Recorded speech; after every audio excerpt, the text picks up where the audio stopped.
Bene data bakundwa b'umwami Yesu Kristo, mwese abakurikira izi nyigisho tubahaye ikaze mu biganiro bya SAVEUR divine. Ibi biganiro mu bitegurirwa n'abavuga butumwa bwiza batandukanye, akaba ari umuhamagaro ugendera ku ijambo ry'Imana byanditse mu gitabo cy'ubutumwa bwiza uko bwanditswe na Matayo ibice 24 umurongo wa 14. Kandi ubutumwa bwiza bw'ubwami buzigishwa mu isi yose ngo bube ubuhamya bwo guhamiriza amahanga yose, nibwo imperuka izahera ko ize. Ibi biganiro mu bikurikira ku channel ya YouTube yitwa SAVEUR divine. Tubifurije kugubwa neza. Imana Data ari na Yesu ibaho umugisha.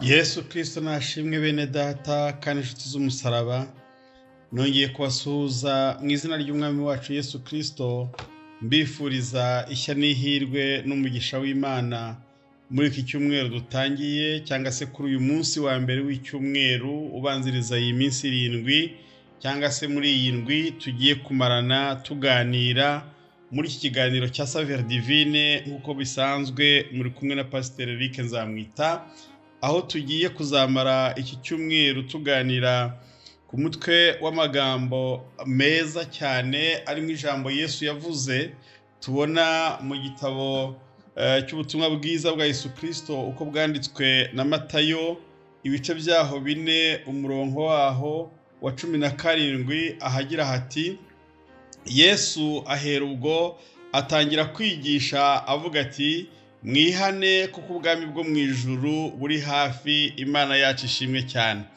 Aya ni amagambo tuzagarukaho hamwe na bene data dufatikanije uyu murimo w'Imana muri SAVEUR divine muri iyi ndwi cyangwa se muri iki cyumweru cyose. Nge ubabimburiye kuri uyu munsi wa mbere, niyo mpamvu natangiye mbifuriza umugisha w'Imana, ngira ngo mbabwire ko iri jambo riboneka kandi rikagaruka inshuro 3 muri ubu butumwa bwiza Matayo yanditse, kandi ngira ngo mbabwire ngo ni ijambo ryavuye mu kanwa nyirizina ka nyiri ijambo ari we Yesu Kristo. Rikaba rimwe mu magambo yatangiriyeho kwigisha ubwo yaratangiye umurimo w'ivugabutumwa, abireba nk'ibizaba ejo nubwo hashize imyaka 2025, ariko niryo jambo yatangiriyeho akibumbura akanwa, akibumbura Bibiliya, akibumbura misiyo yiwe yivuga butumwa. Yatangiye avuga ngo mwihane kuko ubwami bw'Imana buri hafi.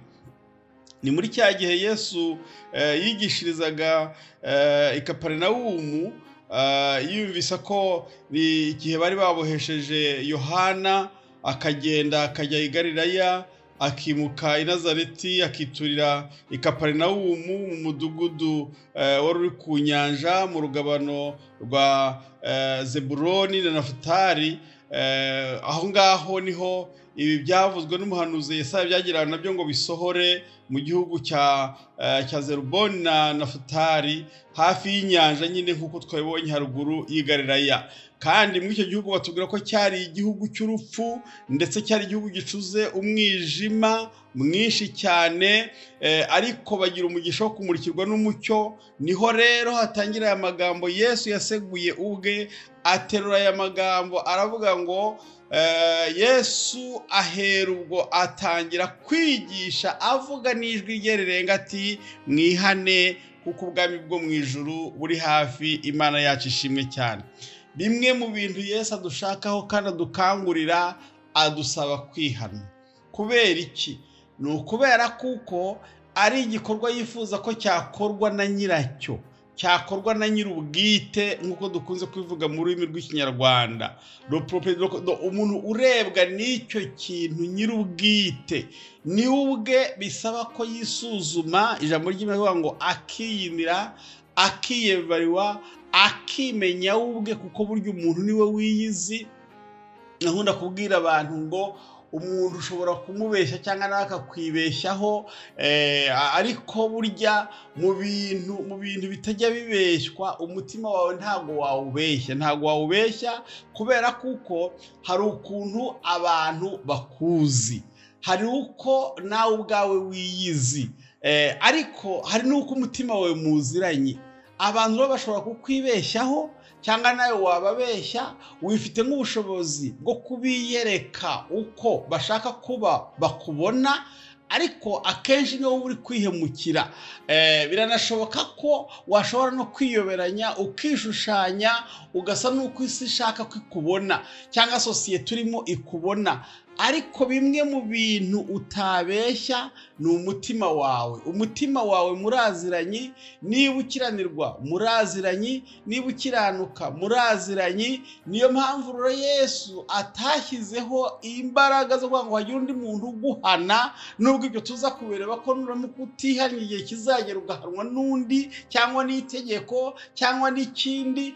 Ariko kuri ubu kubera ko tugiri mu gihe cy'imbabazi, mwibuke ko mu isezerano rya kera kugira ngo ucungurwe n'ikibi warakoze kigushinja, wagombaga kugira igitambo utamba, cyaba icy'itungo cyaba ikindi kintu kimenewe amaraso, kugira ngo kijye mu cyimbo cyawe, kugira ngo ubashe kongera kugira uburenganzira. Muribuka ko mu cyumweru gishize aribwo twabonye ikintu cyatandukanyaga umuntu n'Imana ko ari icyaha.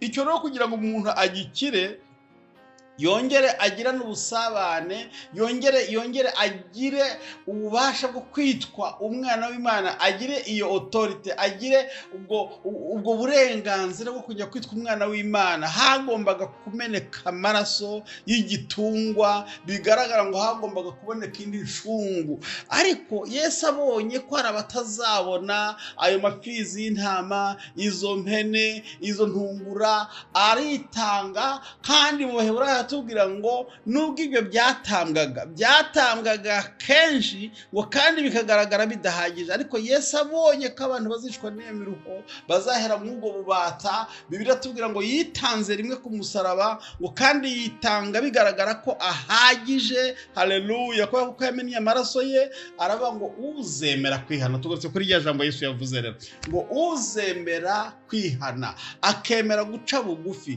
akemera ko ari umunyabyaha, agatakambira umwami Yesu, Yesu nawe arambuye amaboko yiteguye kumubabarira kubw'amaraso yamennye. Niho umuririmbyi yavuze ngo Uwiteka umucamanza iyo ambonyeho gukiranirwa, ngo umwami Yesu Kristo ntanshira urubanza rubi, ahubwo mu cyimbo cyo kunyitukiranirwa, mu cyimbo cyo kunyita ugomba kujya muri cya gifungo, anyitukiranutse. Imana ishimwe, kubera ko bari kumurebera mu maraso yamennye, kubera ko uwo muntu yakoze igikorwa asabwa gukora, kubera ko yihannye. Niho rero Yesu yatereye amagambo aravuga ngo nimwihane mwebwe ubwanyu, ngo kubera yuko ubwami bw'Imana buri bugufi. Na n'uyu munsi tuvugana bene data, n'umuntu wese wumva ubu butumwa n'iyi message, ndagukangurira nibwira nkubwira unteze amatwi, kugira ngo umenye ko ubwami bw'Imana buri hafi. Kandi umuntu uzinjira muri ubwo bwami bw'Imana ni umuntu warangije kwihana ibyaha bye bigatwikirwa,